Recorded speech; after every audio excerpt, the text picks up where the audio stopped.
Assalamualaikum warahmatullahi wabarakatuh. Baiklah, perkenalkan nama saya Ina Arita Hartono dengan NIM C1C019017 kelas R13.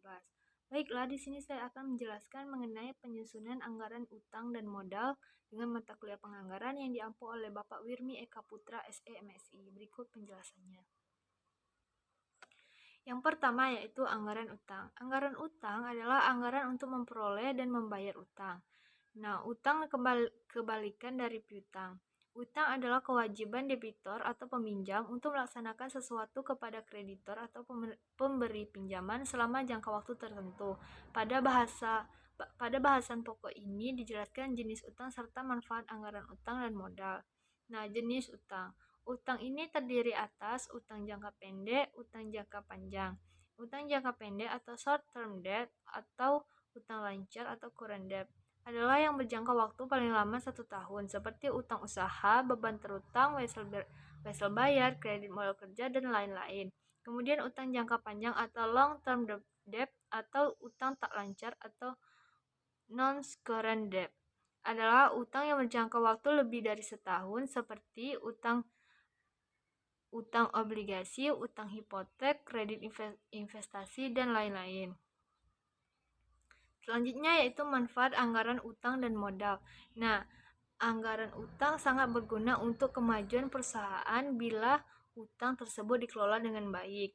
Kemudian, menambah utang jangka pendek maupun utang jangka panjang dan modal sendiri dimasukkan untuk ekspansi. Kemudian, utang jangka pendek digunakan sebagai modal kerja. Kemudian, utang jangka panjang dan modal sendiri digunakan untuk membiayai aset tak lancar seperti memperoleh bangunan, mesin, dan alat. Selanjutnya yaitu dengan peningkatan kegiatan produksi dan pemasaran atau ekspansi sebagai akibat peningkatan perbelanjaan dengan utang dan modal sendiri dapat memperbesar laba. Selanjutnya, bila utang dikelola dengan baik dapat meningkatkan laba dan yang terpenting adalah dapat meningkatkan rentabilitas, baik rentabilitas ekonomi maupun rentabilitas modal sendiri. Nah, anggaran utang sangat penting dalam rangka usaha meningkatkan laba dan rentabilitas pedoman dalam pelaksanaan pekerjaan dan alat pengawas dalam hal pembayaran utang. Selanjutnya yaitu faktor yang mempengaruhi anggaran utang.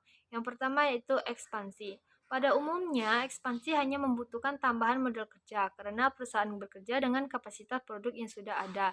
Namun, apabila kemudian perusahaan harus menambah alat produksi tahan lama atau membangun pabrik baru, maka kebutuhan modal tetap dengan demikian. Dengan demikian, pengertian ekspansi itu dimaksudkan sebagai perluasan modal, baik perusahaan modal kerja saja maupun modal kerja dan modal tetap yang digunakan secara tetap dan terus-menerus dalam perusahaan. Selanjutnya yaitu struktur modal. Nah, dalam hubungannya dengan struktur keuangan dan struktur rekayaan, dikenal adanya pedoman atau aturan struktur keuangan yang konservatif, baik vertikal maupun horizontal. Aturan struktur finansial atau struktur keuangan konservatif yang vertikal memberikan batas imbangan yang harus dipertahankan oleh suatu perusahaan mengenai besarnya modal asing utang dengan modal sendiri. Selanjutnya yaitu ilustrasi penyusunan anggaran utang. Penyusunan anggaran utang merupakan tanggung jawab Departemen Keuangan. Nah, langkah pertama, Departemen Keuangan bekerja sama dengan Departemen Pembelian Rutin untuk mengumpulkan data belian dan syaratnya. Langkah kedua, menghitung anggaran utang usaha pada periode tertentu. Langkah ketiga, menyusun anggaran utang usaha. Dalam hal penyusunan anggaran utang, dibuat ilustrasi penyusunan anggaran utang jangka pendek dan utang jangka panjang untuk kredit investasi, penyusunan anggaran utang jangka pendek, dan penyusunan anggaran utang jangka panjang. Nah, penyusunan anggaran modal. Modal yang dimaksudkan dalam bahasa pokok ini disebut juga dengan modal sendiri. Modal sendiri adalah selisih lebih harta atas utang. Penyusunan anggaran modal di sini berupa anggaran perubahan modal antara badan usaha yang satu dengan badan usaha yang lainnya berbeda. Kemudian bentuk badan usaha di Indonesia ini terdiri perusahaan perseroan, firma, persekutuan komoditer, perseroan terbatas, dan koperasi. Perusahaan perseroan atau property shop. Proprietorship adalah badan usaha yang modalnya dimiliki oleh satu orang dan pemilik dapat menarik modalnya kapanpun untuk keperluan pribadi yang disebut dengan privat atau penarikan oleh pemilik. Nah, pemilik perusahaan perseroan bertanggung jawab penuh atau tak terbatas terhadap utang perusahaan. Artinya, untuk melunasi utang, perusahaan dapat dilakukan dengan kekayaan perusahaan maupun kekayaan pribadi. Firma adalah badan usaha yang modalnya dimiliki oleh lebih dari satu orang yang bertanggung jawab penuh terhadap perusahaan. Semua pemilik perusahaan boleh menarik kekayaan perusahaan untuk keperluan pribadi. Kemudian persekutuan komoditer atau perseroan komoditer adalah persekutuan dua orang atau lebih untuk mendirikan perusahaan.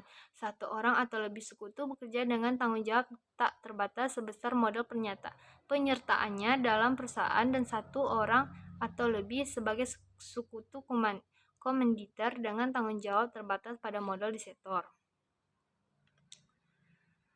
Kemudian perseroan terbatas atau PT atau korporasi. Nah, adalah badan usaha yang modalnya terdiri atas saham dengan tanggung jawab terbatas pada modal saham yang disetor. Oleh karena tanggung jawab terbatas, maka tidak ada privat atau pada PT. Biasanya modal saham disetor tidak berubah, sehingga tidak perlu dibuat anggaran perubahan modal, melainkan anggaran laba ditahan. Kemudian koperasi. Nah, merupakan badan usaha berbentuk hukum yang didaftarkan pada Departemen Kehakiman dan diumumkan dalam lembaran negara. Struktur modal sendiri, koperasi terdiri atas simpanan pokok, simpanan wajib, modal cadangan, modal sumbangan, laba ditahan, atau sisa hasil usaha SHU. Nah, sekian, terima kasih. Itulah penjelasan dari saya. Apabila ada kesalahan ataupun kekurangan, saya mohon maaf. Saya akhiri. Wassalamualaikum warahmatullahi wabarakatuh.